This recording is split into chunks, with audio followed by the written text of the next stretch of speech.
हाँ प्रिय विद्यार्थियों, आज हम कला साहित्य संस्कृति के अंदर तेजाजी के बारे में डिस्कस करेंगे। तेजाजी लोक देवता में जो तेजाजी हैं उनका हर कंपटीशन में उनसे संबंधित प्रश्न पूछे जाते हैं। तो चलिए हम आज लोक देवता तेजाजी के बारे में जानते हैं। तो इनका सबसे पहले यदि हम देखें तो उपनाम क्या है, तेजाजी को और किस नाम से जाना जाता है, तो हम कह सकते हैं इनको काला व बाला, काला व बाला के देवता भी इन्हें कहते हैं। ध्यान रखें, काला व बाला के देवता किन्हें कहते हैं? तेजाजी को कहते हैं। और धोलिया वीर भी कहते हैं। धोलिया वीर भी इन्हें कहा जाता है। उपकारक देवता के रूप में भी तेजाजी को जाना जाता है। और सर्प जो हैं उपचार के लिए भी तेजाजी का जो देवता के रूप में जाने जाते हैं। चलिए, यह काला बाला के देवता, धोलिया वीर और कृषि उपकारक देवता हैं, इनके रूप में इन्हें जाना जाता है। ये परीक्षा में प्रश्न भी आता है। अब हम तेजाजी की जीवनी पर प्रकाश डालते हैं। प्रिय विद्यार्थियों, तेजाजी का जो जन्म है, वो 29 जनवरी 1074 ईस्वी में हुआ। यदि विक्रम संवत में देखें तो विक्रम संवत के बारे में यदि हम बात करें, संवत के बारे में, तो इनका जन्म है वो 1130 में होता है। विक्रम संवत में 1130, अंग्रेजी कैलेंडर के अनुसार इनका जन्म 29 जनवरी 1074 ईस्वी में होता है। फिर यदि हम जो हिंदू पंचांग के अनुसार यदि हम देखें तो इनका जन्म माघ शुक्ल 14 को होता है। 14 को इनका जन्म होता है। देखिए, रटने की जरूरत है नहीं। तेजाजी महान थे तो माघ, और सूरवीर थे तो शुक्ल पक्ष, और इनके चर्चे चारों दिशाओं में फैले हुए हैं। चाहे यूपी हो, गुजरात हो, मध्य प्रदेश हो, पंजाब हो, या हरियाणा हो, या चंडीगढ़ हो, राजस्थान में ही नहीं अपितु ये अन्य राज्य में भी लोक देवता के रूप में जाने जाते हैं। तो 14 माघ शुक्ल 14 आप याद रखना। तेजाजी महान थे, शूरवीर थे, इनके चर्चे चारों तरफ फैले हुए हैं। तो माघ शुक्ल 14 इनका क्या है, भारतीय पंचांग के अनुसार इनका जन्म है। तेजाजी के पिताजी का नाम है वो ताहड़ जी। पिताजी का नाम है वो ताहड़ जी हैं। और माता का जो नाम है, माताजी का इनका नाम वो राम कुंवरी इनकी माताजी का नाम है। तो ये ताहड़ जी और राम कुंवरी दोनों ही शिव के उपासक थे, शिव को की पूजा करते थे। तो तेजाजी भी शिव के उपासक ही होंगे। तेजाजी अपने यानी शिव जी की सेवा करते थे, शिव जी की पूजा करते थे। तो तेजाजी भी शिव जी के उपासक हैं। इनके माता और पिता भी क्या हैं, इनके शिव जी के उपासक हैं। इनकी बहन थी, बहन इनका नाम था राजल, बहन का नाम है राजल। और इनकी घोड़ी का नाम है लीलन, घोड़ी का नाम है लीलन, इनकी घोड़ी का नाम है लीलन। यह तमाम फैक्ट हैं। अब देखिए इनकी जीवनी के बारे में देखते हैं।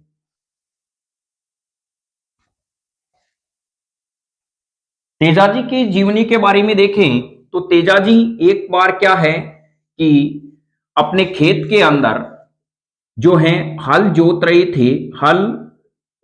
रहे थे, यानी खेत की जुताई कर रहे थे। तो किसान वर्ग से तो थे ही, और मेहनत से वो कृषि का कार्य भी करते थे, खेती का काम भी करते थे, इसलिए इन्हें कृषि उपकारक देवता भी कहा जाता है। ध्यान रखें, ये पहले ऐसे देवता हैं जिन्होंने गोमूत्र व गोबर से सर्पदंश के उपचार को बताया था। तो ये यहां पर हल की जुताई खेत में कर रहे होते हैं। दोपहर का काफी समय बीत जाता है, तो दोपहर जब चढ़ जाती है, काफी समय हो जाता है, तो इसकी जो भाभी है तेजाजी की, वो इनके लिए खाना लेके आती है। तो तेजाजी अपनी भाभी को कहते हैं, भाभी और देवर के बीच में प्रेम भी हम जानते हैं बहुत बड़ा प्रेम होता है, जैसे सीता और लक्ष्मण जी के बीच में था। तो इनके बीच में ये तेजाजी भी इन्हें कहते हैं, भाभी आप इतनी लेट क्यों आई, मुझे तो बहुत भूख लग गई थी और दोपहर भी काफी हो चुकी है, और आप जब तक खाना लाएगी वो तो ठंडा हो जाएगा। तो इसकी भाभी ने भी तेजाजी को कहा कि क्यों नहीं, आपको यदि गरम गरम खाना चाहिए तो आप अपनी जो पत्नी है उनको ले आइए। तो तेजाजी जैसे ही खाना खा रहे थे, एक निवाला ले रहे थे, तो उन्होंने कहा, भाभी मेरी शादी कब हुई है, मेरी तो शादी अभी हुई नहीं है। तो इनकी भाभी ने कहा, तुम्हारी शादी बचपन में पेमल के साथ हो चुकी है। इतने में उन्होंने भाभी की तरफ देखा, तो फिर उन्होंने देखा कि शायद भाभी मेरे पे कटाक्ष कर रही है। उस निवाले को उन्होंने वहीं पे रख दिया और अपने घर की तरफ रवाना हो जाते हैं। फिर घर में जैसे ही तेजाजी जाते हैं तो जोर जोर से आवाज लगाते हैं, जैसे हम मान लीजिए किसी जल्दी कार्य से घर आ जाते हैं अपने काम को छोड़कर, तो हम भी अपनी माँ माँ की आवाज लगाते हैं। तो तेजाजी जोर जोर से चिल्लाते हैं, माँ किधर हो, माँ किधर हो। फिर तेजाजी की माँ घर के अंदर काम कर रही होती है, वो अचानक देखती हैं कि तेजा इतना जल्दी खेत से घर पे कैसे आ गया, उसे तो वहां पे हल जोतना था, खेती का कार्य करना था। वो घबराई हुई बाहर आती है और कहती है, बेटा तेजा क्या हुआ। तो तेजा जी कहती है, माँ सच सच बताओ, क्या मेरा विवाह हो गया है, क्या मेरा विवाह हो गया है क्या। तो तेजा जी की माँ वो पुराने जमाने की बात को, जो काफी समय बीत चुके होते हैं, उनकी बात को क्या है, वो तेजा जी के सामने प्रकट नहीं करना चाहती, और वो नहीं चाहती कि जो पहले खून खराबा हुआ था वैसा खून खराबा अब हो। वो खामोश रहती है। फिर तेजाजी अपनी माँ के चरण स्पर्श करते हैं और कहते हैं, माँ तुझे तेजा की सौगंध है, सही सही बता मेरा विवाह हो गया है क्या। तो माँ कहती है, हे बेटा, अब तुमने मुझे अपनी सौगंध ही दिला दी है, तो मैं बताती हूं कि ब्याह होते ही खड़ा खड़क गया, ब्याह होते ही खड़ा खड़क गया, बेटा तेरे बापू के हाथा सू छोरी रो मामू मर गयो, थारे मामोसा परणाया तने पिला पोतड़ा, थारा मामोसा परणाया तने पिला पोतड़ा, गड पनेर में ससुराल कवर तेजा थारो रे रारी गोरजा। अर्थात इन्होंने कहा, बचपन में क्या है कि तुम और पेमल बहुत सुंदर लग रहे थे, जब उनके पेमल के मामा जी और पिताजी यहाँ आए हुए थे, तुम खेल खेल रहे थे, तो हमें आपकी जोड़ी बहुत अच्छी लगी, तो हमने आपका विवाह तय कर दिया। और अचानक उसी समय पता नहीं क्या हुआ कि पेमल के मामा जी और तुम्हारे पिता के बीच में कहां सुनी हो गई और तलवारें चली, और तुम्हारे पिताजी तहाड़ जी नहीं चाहते थे, फिर भी उनके मामा की तलवार के लगने से वहां पर मृत्यु हो गई। पेमल के पिताजी फिर पेमल को वहां से यहां से अपनी जगह पे ले गए और कहा कि समय आने पे देख लूंगा। तो मुझे घबराहट हो रही है तेजा कि कहीं तेरे साथ कोई बुरा नहीं हो जाए। देखिए यहां पर माँ और बेटे का संवाद है। माँ अपने बेटे को तेजा ही कहती है, जैसे हम आपके कैलाश ईश्वर हो सकते हैं, कैलाश जी पारिक हो सकते हैं, लेकिन अपने पिता और माँ के लिए कैलाश ही रहते हैं। फिर तेजा जी को, आपका तेजा तो बहुत बड़ा वीर है, आपने इतनी सी बात मुझसे छुपाई, तेजा अब पेमल को लेने जाएगा। फिर माँ तो ही होती है, उनका कालजा है वो हिलने लग जाता है और कहती है, बेटा तेजा मैं तुझे वहां नहीं जाने दूंगी। कहती है, माँ आप चिंता मत करो, तेजा पर पूरा भरोसा रखिए, मैं पेमल को लेकर आऊंगा। उधर उसकी भाभी आ जाती है, उन्हें पता लग जाता है कि मैंने पता नहीं बातों ही बातों में तेजा का दिल दुखा दिया है। तो भाभी कहती है, जाने नहीं दूंगी, मैंने तो ऐसे ही कहा था। तेजा कहता है, नहीं भाभी अब मैं पेमल को लेके ही आऊंगा, ये तेजा तो पेमल को लेके ही आएगा।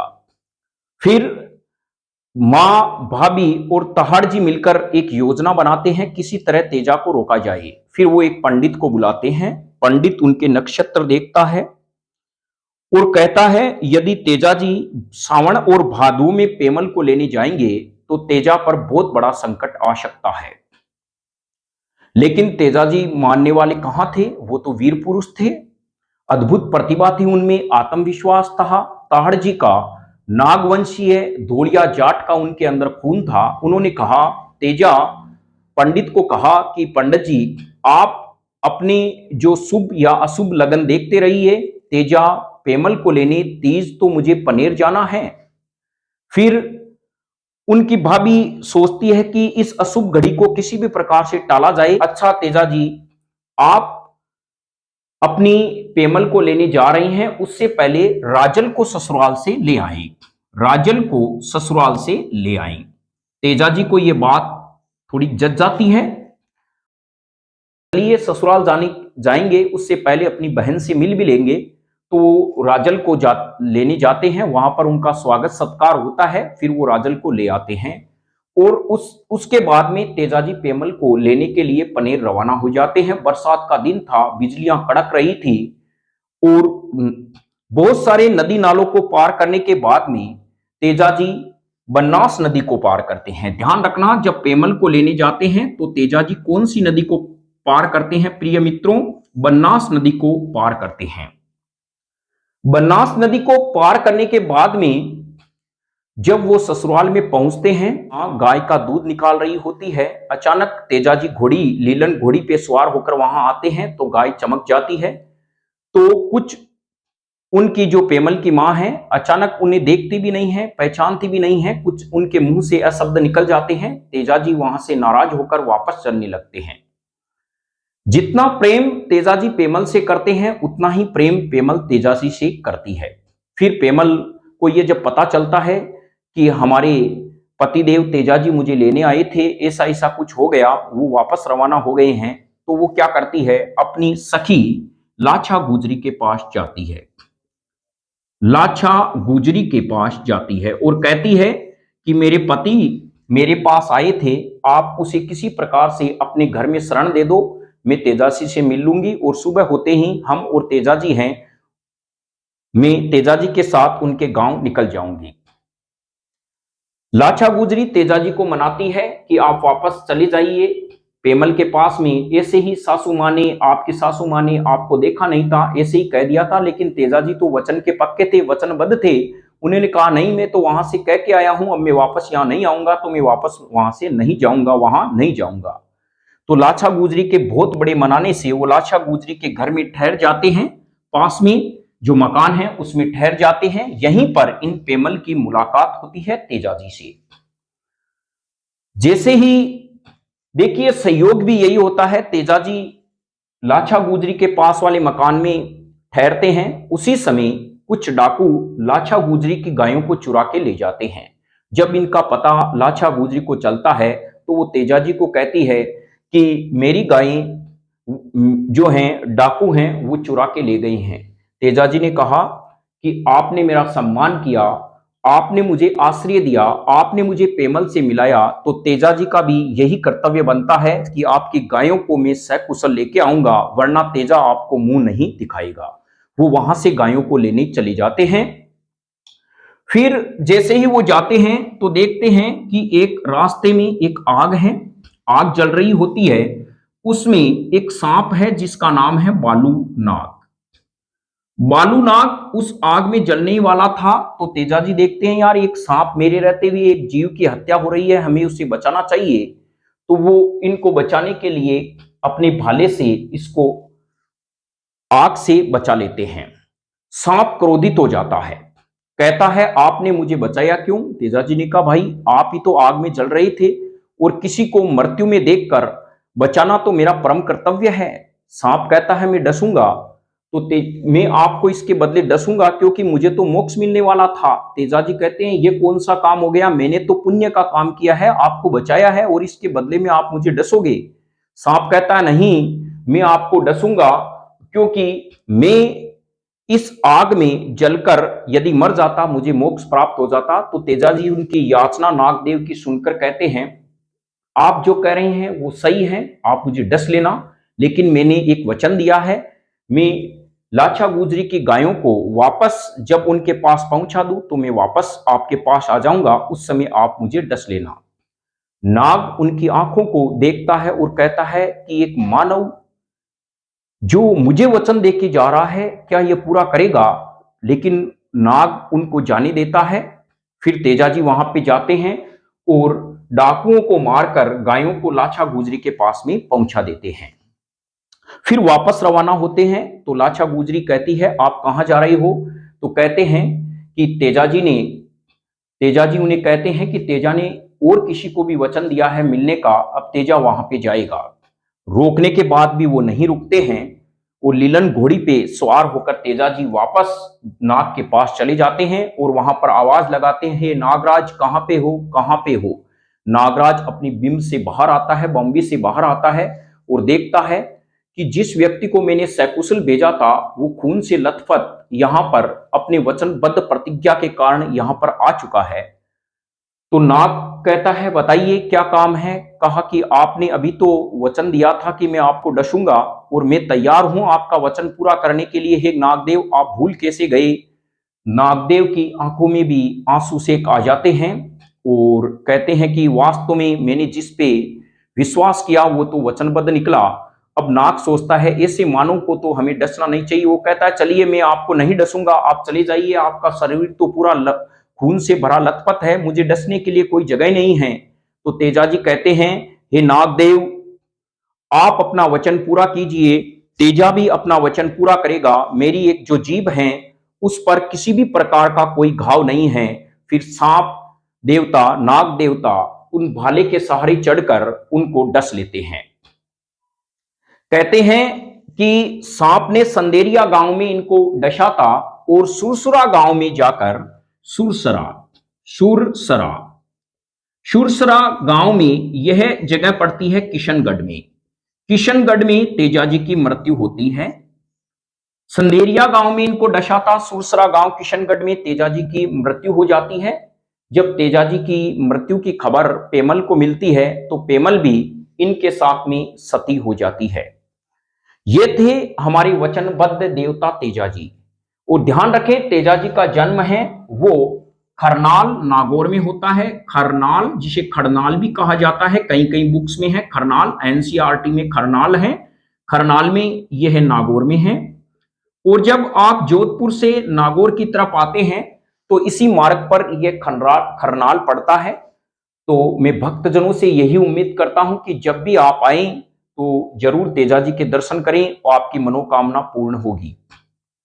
तो ये तेजाजी के बारे में स्टोरी थी। मेरा उद्देश्य यहाँ पर तेजाजी के जीवनी के बारे में प्रकाश डालने के साथ साथ आपको यह भी संकेत देना था कि किसी भी लोक देवता के जीवनी के बारे में यदि कंपटीशन में प्रश्न आते हैं वो कभी भी गलत नहीं होने चाहिए। हमें जब भी समय मिले प्रत्येक लोक देवता को तन मन से उन्हें पढ़ना चाहिए, समर्पण भाव से पढ़ना चाहिए। ये हमारी संस्कृति के प्रतीक माने जाते हैं। इनके लिए मुझे उम्मीद नहीं है कि किसी कोचिंग की जरूरत होती है। तो अब यहां पर प्रश्न यह आता है कि तेजाजी का प्रतीक चिन्ह क्या है? तो तेजाजी का जो प्रतीक चिन्ह है, प्रतीक चिन्ह वो है तलवार लिए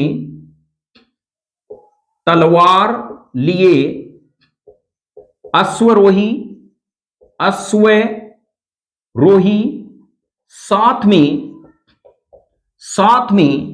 नाग देवता की मूर्ति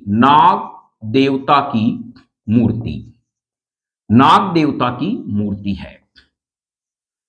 तेजाजी की जो मृत्यु होती है उनकी डेट भी आप नोट कर लें। मृत्यु जो होती है वो होती है 28 अगस्त 1103 में इनकी मृत्यु होती है। और मैंने जगह बताई सुरसरा किशनगढ़ में। राजस्थान में सबसे बड़ा पशु मेला तेजाजी पशु मेला परबतसर में लगता है। यह भी ध्यान रखें, सबसे बड़ा जो पशु मेला है वो परबतसर में लगता है। तेजाजी पशु मेले के नाम से जाना जाता है। यह फैक्ट जानने के बाद एक आपको और रहस्य की बात बताता हूं। तेजाजी शिव के उपासक थे, तो जो शिव जी के मंदिर में हम जाते हैं तो वहां गौर से देखना, सच्ची आस्था से देखना, शिवलिंग के साथ में तेजलिंग भी आपको नजर आएगा। और इसी के साथ विदा लेते हैं न्यू कंसेप्ट क्लास से। जय हिंद, वंदे मातरम, जय तेजाजी की।